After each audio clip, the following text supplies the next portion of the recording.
kalau Anda cuma mau beli drone modal pas-pasan, jangan deh, jangan.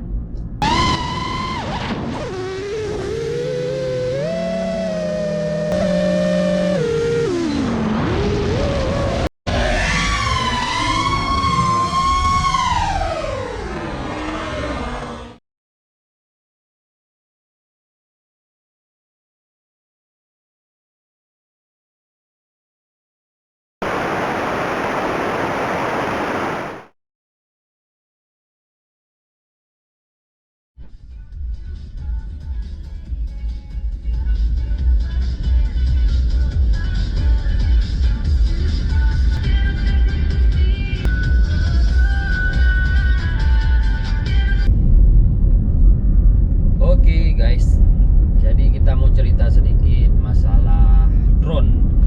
Ya, kalau ngedrone balap itu beda sama drone aerial yang lain. Seperti drone aerial itu tidak perlu kuasa pemegang penuh, ya istilahnya.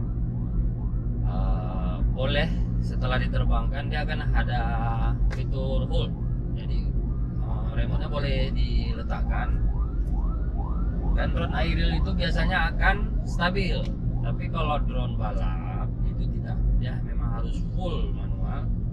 Kadang-kadang kalau kita letakkan atau sedikit saja, nggak usah kita bilang jauh-jauh, kita mungkin ada gatal-gatal di kuping atau di mata, itu drone-nya bisa aja kelilip tuh, nyungsep, atau bisa aja jatuh atau nabrak pohon, atau pokoknya gitulah. Cekatan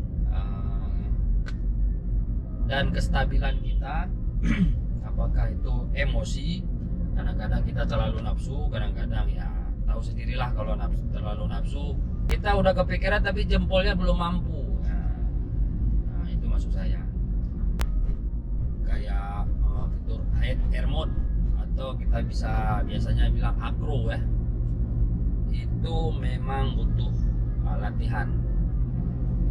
Kalau kayak saya ini, kalau drone itu udah berapa kali hancur, nabrak, nyenggol, ada juga yang baru dirakit, baru aja terbang, propellernya terbang, kena crash, atau apa aja deh. Pokoknya sering kejadian saat saya belajar agro. Tapi sedikit saya ceritakan bahwa saya mula-mula tidak menggunakan mode agro untuk pertama saat saya belajar drone. Pertama itu kalau nggak salah saya belajar drone sekitar 3 hari itu saya pakai angel mode. Angel mode yang mode stabil, maju depan, lepas stick, ya, dia akan hold. Begitu juga roll kiri kanan, dia hold, tapi dia akan menyeimbangkan. Beda sangat beda dengan mode agro. Karena apalagi Anda pemula, kecuali Anda sudah pernah expert lah, expert pun masih ada crash. Tidak menjamin seorang expert itu tidak pernah crash. Expert pasti masih juga ada crash, tapi durasinya mungkin lebih sedikit sama yang beginner. Kalau beginner kayak saya ini, baru rakit 1 hari hancur, baru 1 jam, nggak sampai 1 hari lah kita bilang. Pernah saya gitu, saya perbaiki, rakit lagi.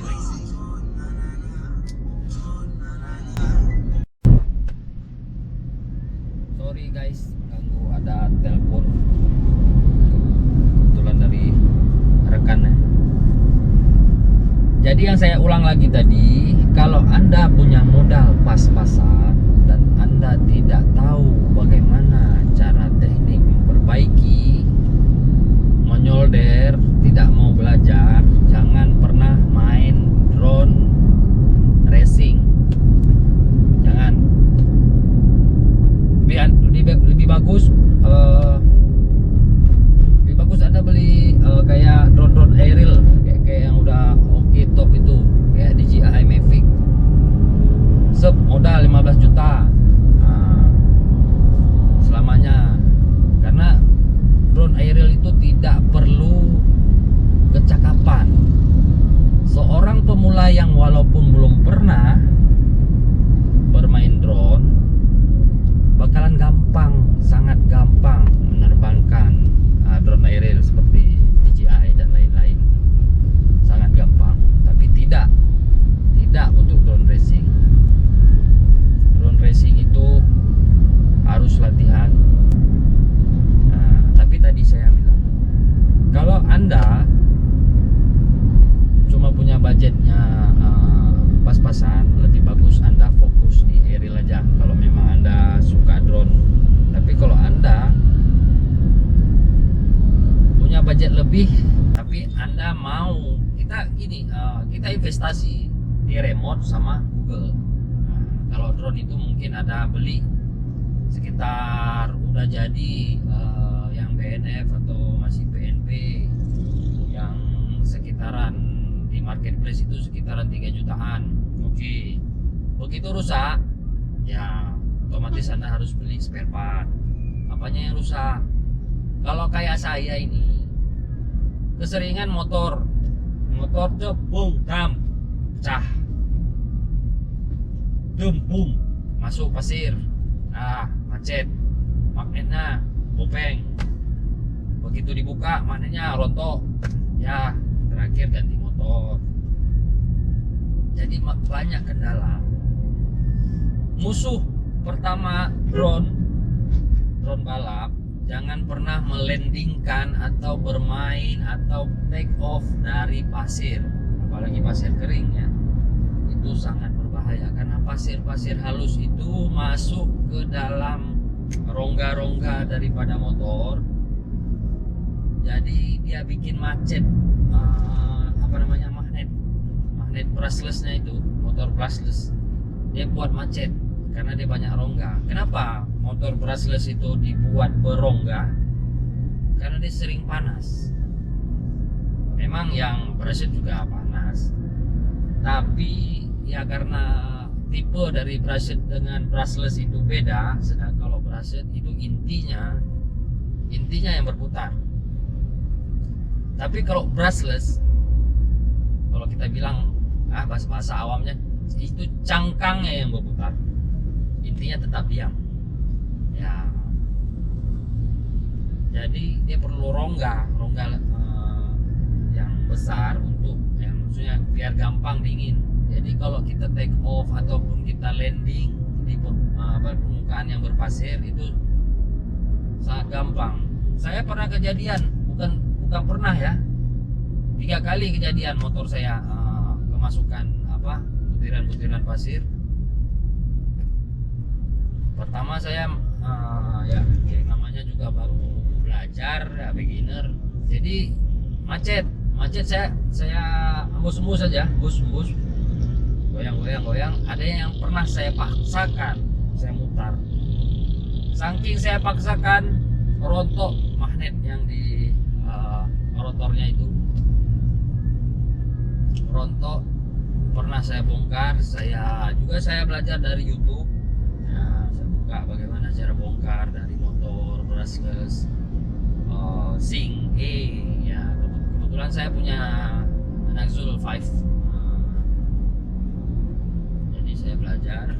Ya kalau tidak belajar, kalau setiap kerusakan kita bawa ke tukang reparasi, berapa duit coba?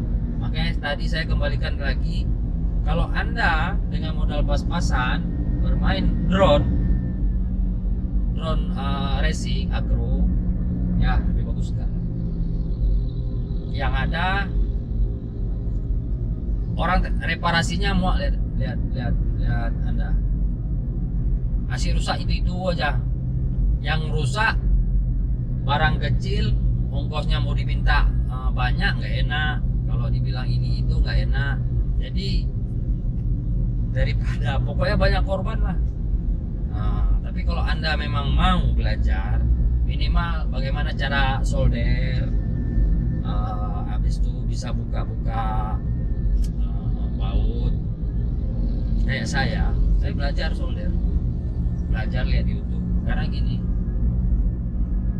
sedikit bisa atau tidaknya kita mau memperbaiki drone itu, buka, atau misalnya ada kita order kayak misalnya propellernya, atau memang ada yang benturan kayak kemarin saya benturan kamera, jadi frontal ke ini, jadi kameranya gagal fokus, blur gitu. Ketika blur saya cek, cari tahu di internet, oh begini, karena ini memang kalau memang kamera KDX itu bisa disetel. Ternyata kamera KDX saya itu tidak bisa disetel, bukan tidak bisa disetel sebenarnya, karena sudah benturan jadi macet susah mutarnya. Cari tahu bagaimana cara mutar gini, setidaknya mau berusaha jadi meminimalisir kerusakan atau biaya reparasi. Misalnya Anda nggak bisa ini nggak bisa itu, Anda ke reparasi bagian elektronik, nah itu kan membutuhkan biaya. Makanya sebenarnya kalau memang nggak ada budget, jangan main di drone racing. Setidaknya kita mau beli spare part aja, dan kita punya mau. Sebenarnya solder itu tidak perlu keahlian yang wow gitu, itu cuma perlu pengalaman aja, jam pengalaman. Semakin sering bersolder, Anda pasti tahu bagaimana solderan yang baik, bagaimana titik atau sudut solderan yang baik. Saya semua belajar dari internet, tidak pernah belajar dari buku, karena saya sebenarnya malas baca buku, tapi lebih suka secara visual. Jangan pernah berharap bahwa dengan Anda bermain drone racing, Anda bakalan tidak akan pernah crash. Profesional pun akan crash. Ya, ingat, profesional pun akan crash. Jadi tidak ada yang istilahnya seorang profesional itu tidak pernah crash. Tidak. Semua pernah crash. Cuma durasinya saja. Kalau kita setingkat beginner, ya mungkin dalam 1 jam itu hampir 10 kali atau 20 kali crash.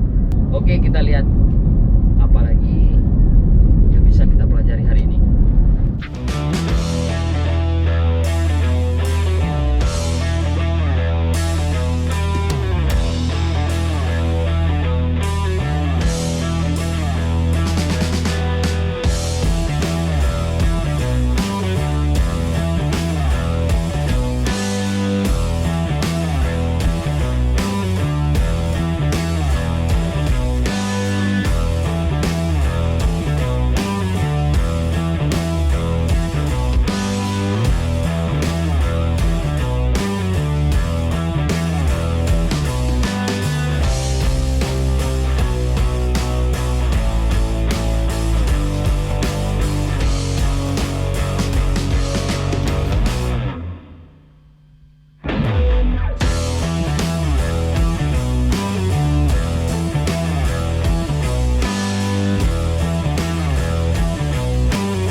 Ya jadi karena pernah crash kan, ini terbentur kameranya, agak buram.